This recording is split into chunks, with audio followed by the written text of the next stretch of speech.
সবার আগে দরকার সুষ্ঠু নির্বাচন, গুরুত্বপূর্ণ সংস্কার করবে নির্বাচিত সরকার, বলছেন বিশিষ্টজনেরা।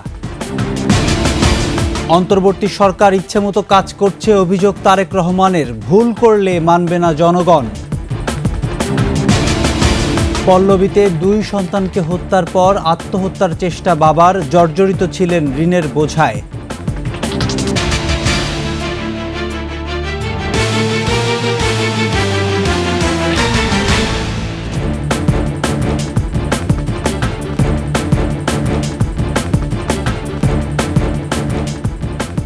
শুনছিলেন সংবাদ শিরোনাম।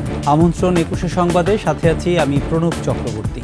দর্শক, 21শে টেলিভিশনের সংবাদ একই সাথে সরাসরি দেখতে পাবেন আমাদের ফেসবুক পেজ www.facebook.com/2124 অনলাইনে।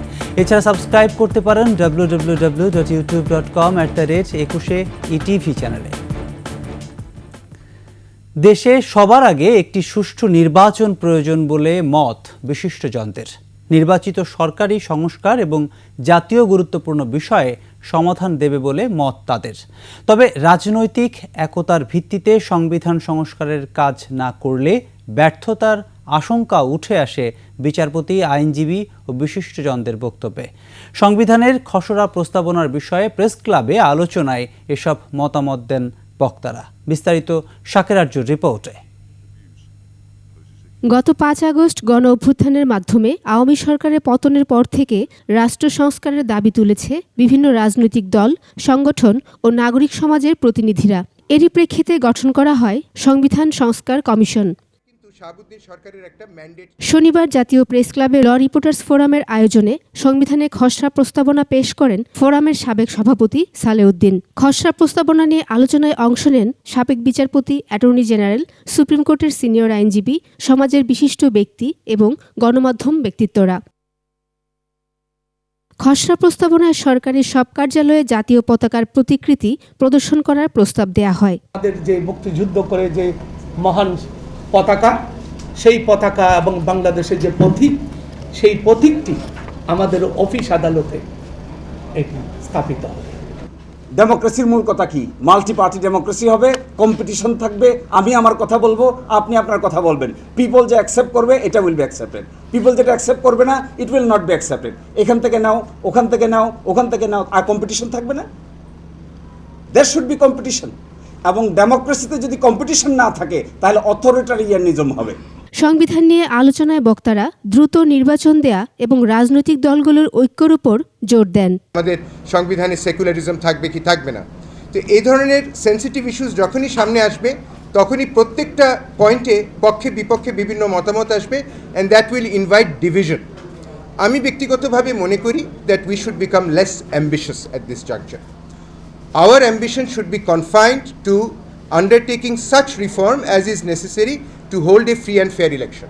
যে প্রেক্ষাপট আজকে পরিবর্তন এসেছে, বিজ্ঞজনদের উচিত, আপনারা সাংবাদিকদের উচিত এই পরিবেশে আমাদের জনমত সৃষ্টি করা উচিত, বিজ্ঞজনদের বসা উচিত এবং এ বিষয়ে কার্যকর করা উচিত, যেটা আমরা চাচ্ছি।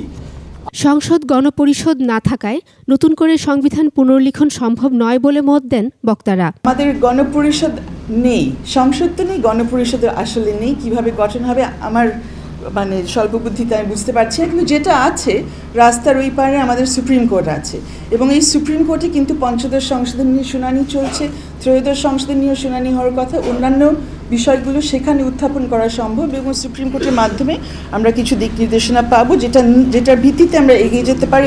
ওই সংবিধানের আন্ডারে আমাদের রাইটগুলি যথাযথভাবে পালিত হচ্ছিল না। ওই সংবিধানই একটা ফেসিস্ট জন্ম দিয়েছে। এটার সুযোগেই তারা আমাদের উপর আমাদের সমস্ত অধিকারকে কেড়ে নিয়েছিল। সুতরাং যখনই এটা সাকসেসফুল হয়েছে, এর পরবর্তীতে এক্সিস্টিং শাসনতন্ত্রটা এটা অকেজ হয়ে গেছে এবং এটার আন্ডারে কোনো কিছুই চলছে না। আমরা তো বলছি না যে আপনারা সব কিছু ঠিক করে ফেলেন, কনস্টিটিউশনকে আপনারা লিখে ফেলেন, আমরা শুধু সাজেশন দিচ্ছি। সেই সাজেশন অনুযায়ী আপনারা এইসব কাজ করবেন। 5 বছর পর পর জনগণ তার স্বাধীন ক্ষমতা ভোটাধিকার প্রয়োগ করতে পারবে সেটি নিশ্চিত করার আহ্বান আসে আলোচনা থেকে। সংসদের নারী আসন সংখ্যা নিয়ে ভিন্নমত উঠে আসে আলোচনা থেকে। আপনারা এই সংবিধানের মাধ্যমে, সংস্কারের মাধ্যমে একটা জায়গা আপনারা নিশ্চিত করেন, 5 বছর পর পর জনগণ তার স্বাধীন সার্বভৌম ক্ষমতা যাতে প্রয়োগ করতে পারে, স্থানীয় সরকার ব্যবস্থায় জনগণ অংশগ্রহণের জন্য তার স্বাধীন সার্বভৌম ক্ষমতা যাতে প্রয়োগ করতে পারে। একটা ভয়ানক সংশোধনী, এটার মাধ্যমে আমাদের সংসদকে চরমভাবে কুলুষিত করা হয়েছে। 450 সিট করতে পারলে ভালো হইতো, অন্তত 400টা সিট করে এটা 100টা সিট নারীদের জন্য সংরক্ষিত করে এবং ঘূর্ণায়মান পদ্ধতিতে সরাসরি নির্বাচনের মাধ্যমে আমরা নারীদেরকে ক্ষমতায়নের একটা সুযোগ করে দেওয়া আমার মনে হয় গুরুত্বপূর্ণ। জনগণের ভোটাধিকার নিশ্চিত করতে পারলেই সংবিধান থেকে শুরু করে সব সমস্যার সমাধান হবে বলে মত তাদের। শাকেরা আরজু, 21 টেলিভিশন, ঢাকা। অন্তর্বর্তী সরকার জনগণের চাওয়াকে গুরুত্ব না দিয়ে ইচ্ছে মতো কাজ করছে বলে অভিযোগ করেছেন বিএনপির ভারপ্রাপ্ত চেয়ারম্যান তারেক রহমান। জুলাই আগস্টে আহতদের চিকিৎসা সেবা নিশ্চিতে সরকার গুরুত্ব দিচ্ছে না বলে অভিযোগ করেন তারেক রহমান। এদিকে সময় যত গড়াবে সমস্যা ততই বাড়বে বলে মন্তব্য করেছেন বিএনপি মহাসচিব মির্জা ফখরুল ইসলাম আলমগীর। আরও জানাচ্ছেন ওমর ফাহিম। রাজধানীর ইঞ্জিনিয়ার্স ইনস্টিটিউটে জাতীয়তাবাদী টেক্সটাইল ইঞ্জিনিয়ার্স অ্যাসোসিয়েশনের তৃতীয় কাউন্সিল। প্রধান অতিথি হিসেবে ভার্চুয়ালি যোগ দেন বিএনপির ভারপ্রাপ্ত চেয়ারম্যান তারেক রহমান। উপস্থিত ছিলেন দলের মহাসচিব মির্জা ফখরুল ইসলাম আলমগীর সহ সিনিয়র নেতারা।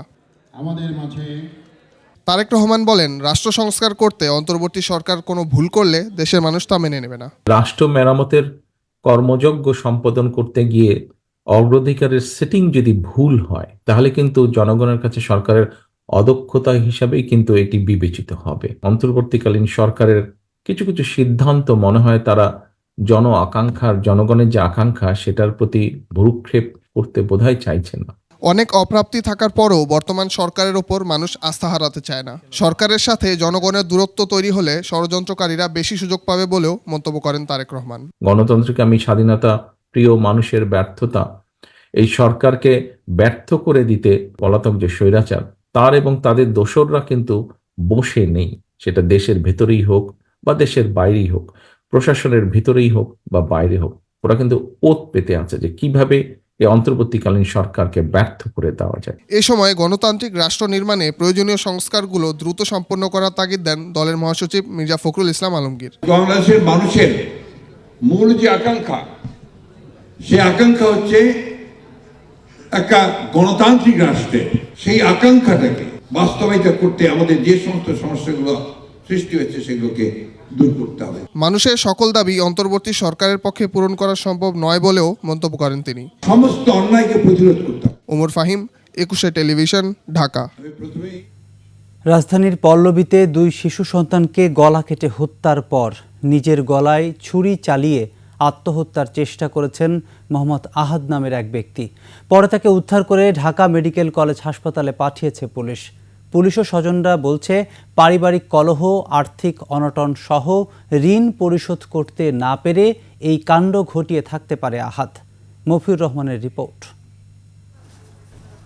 7 বছরের রোহান ও 3 বছরের মুসা নামের 2 ফুটফুটে শিশুকে নিজ হাতে জবাই করে হত্যা করেছে পিতা আহাদ। পরে নিজের গলায় ছুরি চালিয়ে আত্মহত্যার চেষ্টা করে সে।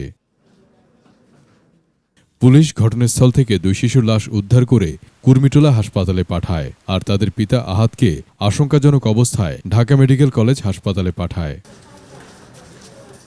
শিশু দুটির মা নূরজাহান বলেন, সকালে শিশু দুটিকে বাসায় রেখে তিনি কাজে গিয়ে এই খবর পান। আর্থিক অনটন ও পাওনাদারদের চাপ ছিল বলেও জানান তিনি। প্রতিদিন কিন্তু 2 বাচ্চা আমার সাথেই আমার সাথে করে নিয়ে যাই। আজকে ও যখন বাসায় তো আমার বললাম যে আসো তোমরা আমার সাথে, তো ওর আব্বু বলতেছে যে না, আজকে আমি বাসায় আসছি, তাকুক আমার কাছে তুমি যাওগা। তো ওর বাবা যখন বলতেছে তো আমি তো জোর করে নিতে পারি না। তা আমি আচ্ছা তুমি তাকো, আমি যাই পাক করে রেখে আসি। 9:30 করতে বের হয়েছি, 10:30 বাজে আমার কাছে খবর গেছে যে 2টারে জবাই করে আছে। বাড়ির মালিক ও এলাকাবাসী বলছে, আহাদের কোনো প্রকার বাজে অভ্যাস ছিল না। তো এরকম আমি দেখি নাই যে দুইজনে মারামারি করে, আমরা না আসছি 2 মাস, কিন্তু আমাদের এলাকায় থাকে বড় 10 বছরের মতো। পিতা তার 2 সন্তানকে জবাই করে আর কি ফেলে রাখছে। তো এটা দেখার পরে নাসির ভাইয়ের যে বাড়িওয়ালার যারা আরও ভাড়াটি আছে যারা ছিল, তারা আবার ওই দরজা বাইরে থেকে লাগাই রাখছে যাতে সে পলাইতে না পারে। পুলিশ প্রাথমিকভাবে ধারণা করছে ঋণের বোঝা সইতে না পেরেই আহাদ এমন কাণ্ড ঘটিয়ে থাকতে পারে। ঋণগ্রস্ত থাকার কারণে তাদের মধ্যে কলহ ছিল, ঋণগুলো সঠিক মতো পরিশোধ করতে পারছিলেন না। এই জন্য এই ঘটনাকে কেন্দ্র করে সে তার 2 ছেলেকে, রুহানি 7 বছর এবং মুসা 3 বছর, তাকে গলা কেটে হত্যা করে। মূল কারণ উদ্ঘাটনে তদন্ত চলমান থাকবে বলেও জানায় পুলিশ। মফিউর রহমান, 21 টেলিভিশন, ঢাকা। নিচ্ছি বিরতি, যখন ফিরব তখন থাকবে। ভোল পাল্টানো ফারুকীকে নিয়ে বিভিন্ন মহলের প্রশ্ন, উপদেষ্টা পরিষদ থেকে অপসারণের দাবি।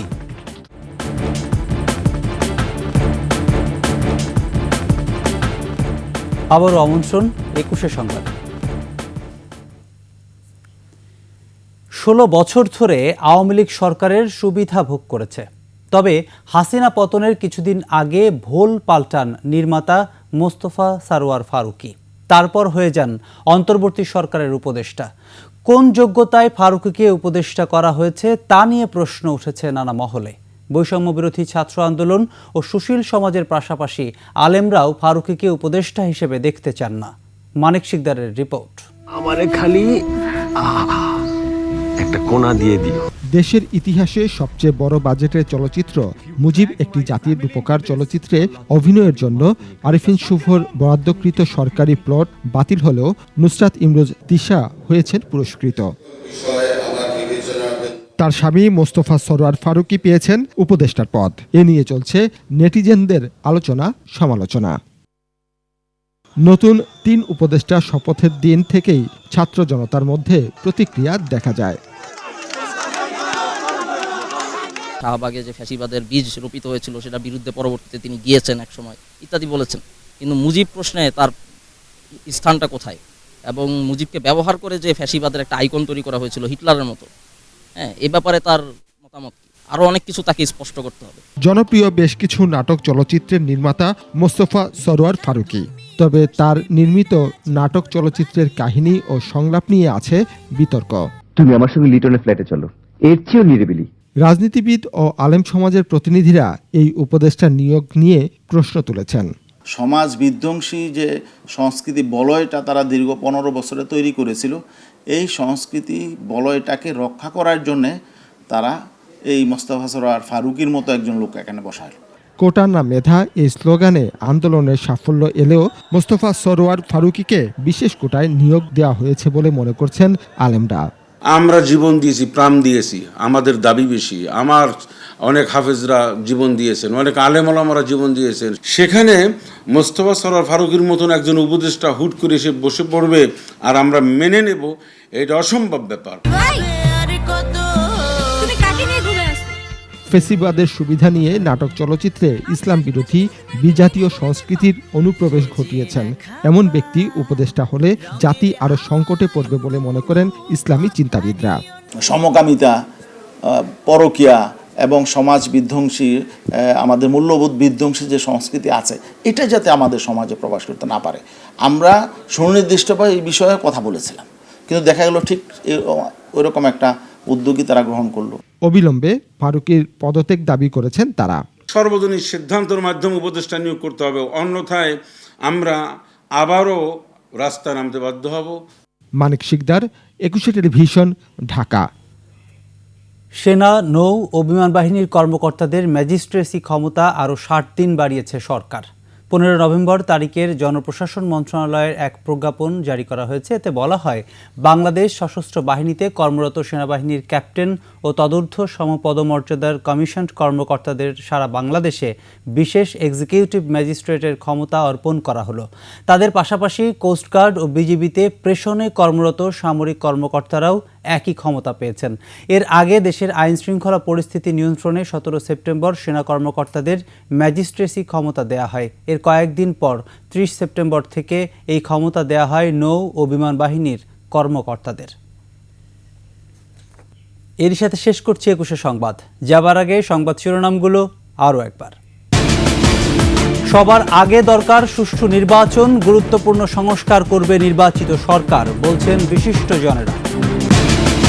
অন্তর্বর্তী সরকার ইচ্ছেমতো কাজ করছে, অভিযোগ তারেক রহমানের, ভুল করলে মানবে না জনগণ। পল্লবীতে 2 সন্তানকে হত্যার পর আত্মহত্যার চেষ্টা বাবার, জর্জরিত ছিলেন ঋণের বোঝায়।